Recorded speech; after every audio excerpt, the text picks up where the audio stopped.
ہو گئی ہے 13 لاکھ روپے، ارکان پارلیمنٹ کی سیلری ہو گئی ہے آلموسٹ کوئی مور دین 5 لاکھ، لیکن آپ نے منیمم ویج 37,000 پہ ہی مینٹین رکھا ہے. آپ کو پتا ہے کہ غریب آدمی جو منیمم ویج والا ہے وہ کیسے سروائیو کرتا ہے؟ اس کا منیمم ویج کیوں نہیں ریوائز کیا گیا؟ جبکہ ہونا تو یہ چاہیے تھا کہ جو 1 جولائی 2025 سے ملٹری جو امپلائیز ہیں ان کو کنٹریبیوشن پینشن اسکیم میں انکلوڈ کیا جانا تھا، ان کو بھی نہیں کیا جا رہا. جہاں پہ سر میئرز لیے جانے تھے وہ آپ نے نہیں لیے، لیکن جو میئرز لیے جانے تھے وہ نہیں لیے، جو نہیں لیے جانے تھے وہ لے لیے ہیں. سیکنڈ، مجھے یہ بتا دیجئے آپ کا جو ٹارگٹ ہے 14,131 ارب روپے کا، انٹرنل اسیسمنٹ یہ ہے کہ کرنٹ فسکل ایئر میں آپ 11,800 11,900 تک پہنچ رہے ہیں. اٹس مین کہ آپ کو نیکسٹ فسکل ایئر میں 2.2 ٹریلین تک کا ایکسٹرنل ایڈیشنل جو ہے نا وہ ریونیو کلیکٹ کرنا ہے. آپ کی گروتھ اور انفلیشن کا اگر جو کیلکولیشن نکالی جائے تو آلموسٹ کوئی 1.5 1.6 ٹریلین کا آتا ہے. ایڈیشنل جو 600 راؤنڈ 700 کا جو میئرز ہیں وہ کیا ہیں، اور آپ کتنے شور ہیں جب تمام انٹرنیشنل جو ادارے ہیں وہ یہ پریڈکٹ کر رہے ہیں کہ نیکسٹ فسکل ایئر میں آپ کی جو GDP گروتھ ہے وہ مور دین 3.5% نہیں ہوگی؟ آپ کیسے سمجھتے ہیں کہ آپ کا جو یہ نیکسٹ فسکل ایئر کا ٹارگٹ ہے یہ کتنا ریئلسٹک ہے؟ یا پھر نیکسٹ فسکل ایئر میں بھی آپ کرنٹ فسکل ایئر کی طرح 1.2 1.3 کے متصل سوال مکمل ہو گیا، ویسے آپ کی مرضی ہے. آپ ذرا سن لیں. Let me answer the second question first, اور اس کے بعد چیئرمین FER اس پہ بات کریں گے. میں دوبارہ گزارش کرتا ہوں کہ اگر آپ یہاں موجود ہوتے تو ہمیں یہ رپیٹ نہ کرنا پڑتا، لیکن I am glad that you are here and you have asked this question.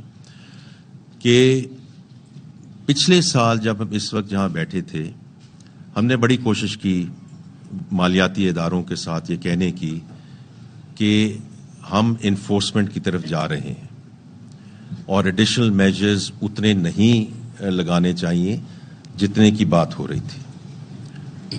نہیں مانے ہماری بات، انہوں نے کہا کر کے دکھائیں. تو اس سال کر کے دکھایا ہے 400 بلین سے زیادہ انفورسمنٹ کر کے دکھائی ہے.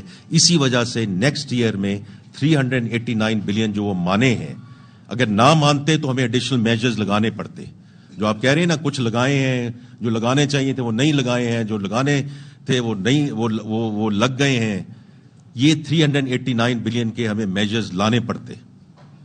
وہ اس وجہ سے ہے کہ we now have the credibility and trust internally and externally that we can do the enforcement.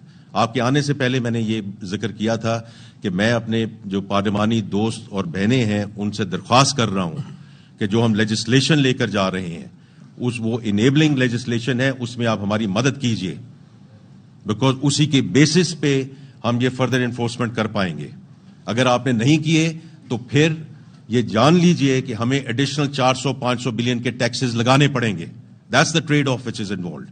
تو جو آپ ابھی بات کر رہے ہیں یہ 2 ٹریلین کا جو ڈیلٹا ہے اس میں آٹونومس گروتھ کی بات ہے، اس میں یہ ہے جو ذکر ہے around how we are going to do further enforcement, چونکہ ہم نے کر کے دکھائی ہے.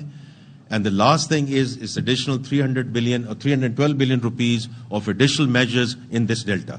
تو یہ سر آپ کا جواب ہے. ہاں، منیمم ویج جو ہے جی دیکھیے اس کو ہم نے اس لحاظ سے آگے دیکھنا ہے کہ again linking it with inflation, linking it with everything else that's there. تو ہمیں آلریڈی جو ہمارے انڈسٹری ہے ان کا ایک بہت بڑا ایک سوال ہے کہ فارمل ورسز انفارمل سیکٹر. جو بات کرتے ہیں نا ہم نے انڈسٹری کو کیسے کمپیٹیٹو بنانا ہے اور کیسے ہم نے اس کو آگے لے کے جانا ہے. میری آپ سے درخواست ہوگی ذرا تھوڑا سا انڈسٹری ایسوسیشنز میں جا کر ذرا یہ بات کریں and just get their feedback on the minimum wage کہ اس وقت وہ کہاں ہے جی. تو وہ اس پہ ہے. تو I think at this point in time where we are it's a good place.